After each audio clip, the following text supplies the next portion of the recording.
हत्या मामले की जांच के लिए गोवा पुलिस आज हिसार पहुंच रही है। गोवा पुलिस सोनाली के परिवार से मिलकर उनके आरोपों के जरिए जांच को आगे बढ़ाएगी।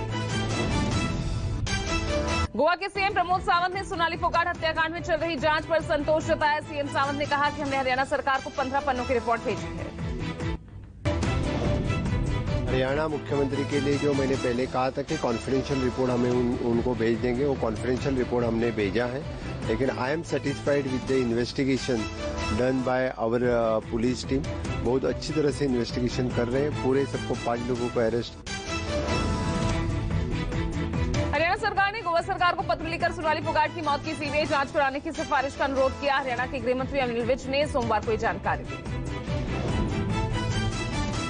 बीजेपी नेता और टिकटॉक स्टार सोनाली फोगाट की हत्या मामले में गोवा पुलिस ने अब तक 5 लोगों को गिरफ्तार किया है। सूत्रों के हवाले से खबर है कि पुलिस पूछताछ में फोगाट के मैनेजर सुधीर सांगवान ने जबरन ड्रग्स देने की बात कबूल कर ली है। आगे बढ़ते हैं। झारखंड के मुख्यमंत्री हेमंत सोरेन ने अंकिता हत्याकांड पर गहरा दुख जताते हुए साफ किया कि दोषियों को कड़ी से कड़ी सजा दी जाएगी। घटनाएं होती रहती हैं और सरकार सभी घटनाओं पर नजर रखती है। आप पता कर लीजिए सरकार के नुमाइंदे उनके तक पहुंचे हैं कि नहीं। दुमका कांड में दरिंदगी का शिकार हुई अंकिता के परिवार से मिलने आज बीजेपी नेता कपिल मिश्रा पहुंचेंगे। कपिल के साथ सांसद निशिकांत दुबे भी मौजूद रहेंगे। 23 अगस्त को दुमका जरूडाही में अंकिता को आरोपी शाहरुख और उसके दोस्त छोटू उर्फ नईम ने पेट्रोल डालकर जिंदा जला दिया था, जिसके बाद गंभीर हालत में उसे रांची रिम्स रेफर किया गया था। झारखंड के दुमका में अंकिता हत्याकांड के दोनों आरोपी शाहरुख और नईम को गिरफ्तार कर लिया गया है। देश भर में इन दोनों को कड़ी सजा देने की मांग की जा रही है। जघन्य हत्याकांड और एक मासूम की जिंदगी छीनने वाले हैवान शाहरुख को अपने किए पर कोई पछतावा नहीं। पुलिस कस्टडी में भी वो हंसता हुआ नजर आया। अंकिता हत्याकांड पर राष्ट्रीय महिला आयोग ने राज्य की डीजीपी से विस्तृत जांच कराने के साथ ही जल्द से जल्द पीड़ित परिवार को न्याय और दोषियों को सजा दिलाने की मांग की है। एक सिरफिरे के एक तरफा प्यार में हैवानियत की शिकार हुई अंकिता ने मरने से पहले अपने आखिरी बयान में गुनहगार शाहरुख के लिए कड़ी सजा की मांग की। तो उसके लिए अभी हम मर रहे हैं, उसको भी वही सजा हो जाए। आप ऐसा चाहती? हाँ। झारखंड में दुमका में अंकिता की मौत मामले में अब सियासत शुरू हो गई है। बीजेपी ने कानून व्यवस्था पर सोरेन सरकार को घेरा, कहा सरकार पिकनिक मना रही है। बीजेपी सांसद निशिकांत दुबे ने कहा आरोपियों की शिकायत के बावजूद कोई कार्रवाई नहीं की गई। तो लड़की को जब ये तंग कर रहे थे तो लड़की ने इसका कंप्लेन समय समय पर किया और प्रशासन ने हिंदू मुस्लिम के नाम पर लड़की को कोई प्रोटेक्शन नहीं दी। अंकिता की मौत के बाद दुमका के लोगों में भारी आक्रोश। दुमका में धारा 144 लागू फांसी की सजा देने की मांग कर रहे लोग। दुमका में सिरफिरे आशिक की हैवानियत देखने को मिली। एक तरफा प्यार में लड़की को जिंदा जलाया। रांची में इलाज के दौरान अंकिता ने दम तोड़ा। हेमंत सोरेन की सदस्यता पर आज फैसला। संभव सूत्रों के हवालों से खबर है ईसी आज विधानसभा अध्यक्ष को भेज सकता है फैसला। सूत्रों के हवाले से खबर है कि सीएम हेमंत सोरेन की सदस्यता रद्द हो सकती है। चुनाव लड़ने पर रोक नहीं लगेगी। सियासी संकट के बीच यूपीए ने राजभवन की चुप्पी पर सवाल उठाए। पूछा संशय के हालात क्यों बनाए हुए हैं। प्रधानमंत्री नरेंद्र मोदी ने पाकिस्तान में बाढ़ से हुई तबाही पर दुख जताया। पीएम मोदी ने ट्वीट कर बाढ़ पीड़ित, घायल और मृतकों के प्रति हार्दिक संवेदना जाहिर की। झारखंड में सियासी संकट के बीच झारखंड के मुख्यमंत्री हेमंत सोरेन ने मीडिया से बातचीत करते हुए बीजेपी पर हमला बोला। सीएम सोरेन ने कहा कि मुझे कुर्सी का मोह नहीं। क्या आपको लगता है कुर्सी से हमें बहुत ज्यादा दिल लगी? कभी नहीं। हमारी दिल लगी राज्य की 3.25 करोड़ लोगों से है, इस देश के आदिवासी दलित पिछड़ों से। बिहार में भी सीबीआई की एंट्री पर बैन लग सकता है। आरजेडी नेता शिवानंद तिवारी ने कहा कि केंद्रीय जांच एजेंसी को राज्य में आने के लिए परमिशन लेनी चाहिए। आरजेडी के नेताओं के घर हुई सीबीआई की छापेमारी के बाद आरजेडी नेताओं के बयानों से सीएम नीतीश कुमार ने किनारा कर लिया। पता नहीं आप लोग क्या बोलते रहते हैं। बिहार में जेडीयू से नाता टूटने के बाद केंद्रीय गृह मंत्री अमित शाह अगले महीने बिहार दौरे पर जाएंगे। शाह नए सिरे से मिशन बिहार 35 में जुट गए। गृह मंत्री शाह की प्रस्तावित 2 दिवसीय बिहार दौरे पर कई जनसभाएं होंगी। सीमांचल इलाकों पर शाह का विशेष जोर रहेगा। जम्मू कश्मीर के उपराज्यपाल मनोज सिन्हा आज दिल्ली में गृह मंत्री अमित शाह से मुलाकात करेंगे। उपराज्यपाल राज्य के ताजा हालात की जानकारी देंगे।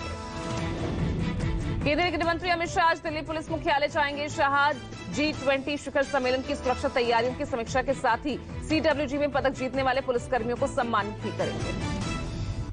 रक्षा मंत्री राजनाथ सिंह आज राजस्थान के उदयपुर दौरे पर रहेंगे। राजनाथ गोवर्धन सागर पर पन्नाधाय की विशाल प्रतिमा का अनावरण करेंगे। पश्चिम बंगाल की सीएम ममता बनर्जी सितंबर में बीरभूम जा सकती हैं। टीएमसी के जिलाध्यक्ष अनुव्रत मंडल की गिरफ्तारी के बाद सीएम का संभावित दौरा अहम माना जा रहा है। तेलंगाना के मुख्यमंत्री के चंद्रशेखर राव 31 अगस्त को बिहार का दौरा करेंगे। इस दौरान वो बिहार के मुख्यमंत्री नीतीश कुमार से मुलाकात करेंगे।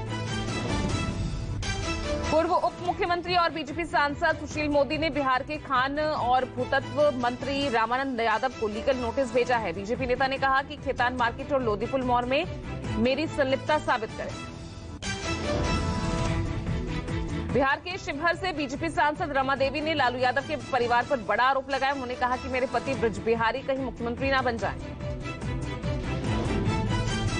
गुलाम नबी आजाद ने पार्टी छोड़ने को लेकर दिया बड़ा बयान। कहा, मुझे कांग्रेस छोड़ने के लिए मजबूर किया गया, घर वालों को लगा हमारी जरूरत।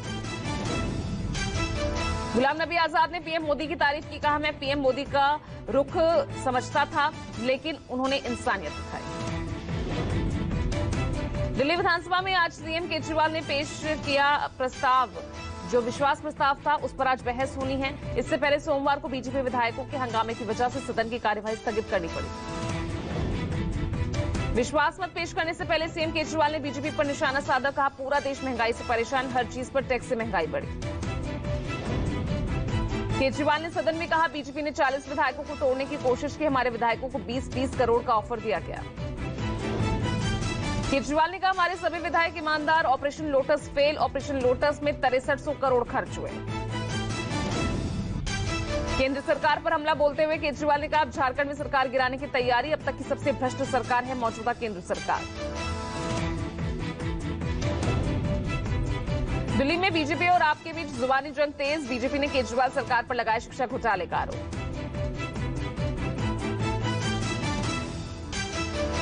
दिल्ली के बच्चों के भविष्य के साथ ये पापी अरविंद केजरीवाल का शिक्षा मॉडल क्या है? शिक्षा और क्लासरूम को लेकर जो घोटाला हुआ है, आपने इसका संज्ञान लिया, और संज्ञान लिया तो 2.5 साल में क्या कार्रवाई करी? बीजेपी ने दिल्ली सरकार पर आरोप लगाते हुए कहा कि 500 स्कूल बनाने के वादों का क्या हुआ? 2400 क्लासरूम्स की जगह 7180 क्यों बनवाए? बीजेपी के बयान पर आपका पलटवार। आतिशी ने कहा, हम बच्चों के भविष्य के लिए काम कर रहे हैं। बीजेपी दिल्ली के सरकारी स्कूलों को बंद कराना चाहती है। देखिए, भारतीय जनता पार्टी को डिप्टी सीएम के घर के रेड में तो कुछ मिला नहीं। हफ्ते भर भी बाद वो बता नहीं रहे हैं कितने पैसे मिले, कितनी बेनामी संपत्ति के कागज मिले, कितने सोने के बिस्किट मिले। अब उनकी साजिश हो गई है कि किसी तरह से दिल्ली के सरकारी स्कूलों को बंद कर दिया जाए, वहां के काम को बंद कर दिया जाए। इसलिए अब नए नए मनगढ़ंत आरोप बनाने लगे। नागपुर में कारोबारियों के कार्यक्रम में बोले नितिन गडकरी। कहा, अच्छे दिन हो या बुरे, किसी को यूज एंड थ्रो नहीं करना चाहिए। पराजित नहीं, हार मानने वाला शख्स होता है खत्म। अच्छे दिन हो बुरे दिन हो, जिसका हाथ एक बार पकड़ा है तो दोस्त है तो वो पकड़ के रखो। परिस्थिति के अनुसार worship of the rising sun ऐसा मत करिए। उद्यमियों की सभा को संबोधित करते हुए गडकरी ने बयान दिया। हाल ही में गडकरी को बीजेपी के संसदीय बोर्ड से बाहर कर दिया गया था। बेंगलुरु के एक ईदगाह मैदान में गणेश चतुर्थी मनाने के फैसले पर आज सुप्रीम कोर्ट में सुनवाई होगी। मैदान को वक्फ बोर्ड ने अपनी संपत्ति बताते हुए हाईकोर्ट के दिए फैसले को उच्चतम न्यायालय में चुनौती दी है। सुप्रीम कोर्ट में आज मुस्लिम समुदाय में बहुविवाह और निकाह हलाला के खिलाफ दायर याचिकाओं पर सुनवाई होगी। 5 सदस्यीय जजों की संविधान पीठ जिस पर सुनवाई करेगा। आज इलाहाबाद हाईकोर्ट में काशी विश्वनाथ मंदिर ज्ञानव्यापी मस्जिद मामले पर सुनवाई होगी। ये सुनवाई पहले 17 अगस्त को होनी थी। अंजुमन इंतजामिया मस्जिद कमेटी ने मामले की सुनवाई पर सवाल उठाते हुए याचिका दायर की है। इलाहाबाद हाईकोर्ट ने मथुरा के जिला न्यायालय को श्री कृष्ण जन्मभूमि परिसर का वीडियोग्राफी सर्वे कराने का निर्देश दिया है। वैज्ञानिक सर्वे कोर्ट के जरिए नियुक्त कमिश्नर और सहायक कमिश्नर की देखरेख में होगा। कलकत्ता हाईकोर्ट ने दुर्गा पूजा समितियों को मिलने वाली ग्रांट पर ममता सरकार से जवाब मांगा है। कोर्ट ने पूछा कि पूजा समितियों को 60,000 रुपए किस लिए दिए जा रहे हैं। लखीसराय जिले के बढ़िया में गंगा नदी का जलस्तर बढ़ा, कई गांवों में भरा बाढ़ का पानी। जलभराव की वजह से लोगों को काफी मुश्किलों का सामना करना पड़ रहा है। वहीं किसानों को फसल बर्बाद होने का डर भी सता रहा है। बिहार में कटिहार जिले के मनिहारी नगर पंचायत का इलाका बाढ़ की चपेट में आया। बाढ़ का पानी गांव के साथ साथ शहरों में भी घुसा। बाढ़ के पानी ने लोगों की परेशानी बढ़ाई। बाढ़ के चलते तेजी से जमीन का कटाव हो रहा है। चंदौली में कई गांवों में बाढ़ जैसे हालात। सकलडीहा तहसील के कैली, पुरहना, तड़िया, छोटू सराय गांव में पानी भरा हुआ है। देहरादून में भारी बारिश के चलते मकान ढहा। मलबे में दबने से 2 महिलाओं और 1 बच्चे की मौत हुई। एसडीआरएफ की टीम ने रेस्क्यू ऑपरेशन कर 3 शव बरामद किए। जिलाधिकारी सोनिका घटनास्थल पर पहुंचकर राहत और बचाव कार्य का जायजा लिया। उत्तराखंड में बारिश बनी आफत। भारी बारिश के चलते बढ़ा सौंग नदी का जलस्तर। बिहार में फिर बरपा जहरीली शराब का कहर। वैशाली में जहरीली शराब पीने से 3 लोगों की मौत हुई, 2 की हालत नाजुक। पुलिस ने कार्रवाई करते हुए 6 संदिग्धों को पकड़ा है, जिनसे फिलहाल पूछताछ की जा रही है। इससे पहले भी बिहार में जहरीली शराब पीने से कई लोगों की मौत हो चुकी है। देश में कल के मुकाबले कोरोना के मामलों में गिरावट। 24 घंटों में कोरोना के 7,591 नए मरीज मिले। आंकड़ों के मुताबिक एक दिन में 9,206 मरीज ठीक हुए। एक्टिव मरीजों की संख्या 84,000 के पार। महाराष्ट्र में कोरोना के मामलों में मामूली गिरावट हुई है। 24 घंटों के भीतर 1,639 नए मरीज मिले। दिल्ली में कोरोना के सोमवार को 214 नए केसेस आए हैं। कोविड से 4 मरीजों की मौत हुई है। दिल्ली में डेंगू के मामले लगातार बढ़ रहे हैं। अगस्त महीने में डेंगू के 36 केसेस सामने आए। राजधानी में मलेरिया के 44 और चिकनगुनिया के 13 केस रिपोर्ट हुए। मुंबई के ठाणे में सड़क पर गड्ढों के चलते ट्रक की चपेट में आया 22 सवार युवक। हादसे में युवक की मौत। पूरी घटना सीसीटीवी में कैद हुई है। वीडियो में युवक बाइक से जाते हुए नजर आ रहा है। तभी गड्ढों के चलते उसका संतुलन बिगड़ा और सामने से आ रहे ट्रक की चपेट में आ गया। लखनऊ में बीच सड़क पर जमकर बवाल। गाड़ी टकराने से शुरू हुआ विवाद। दोनों पक्षों के बीच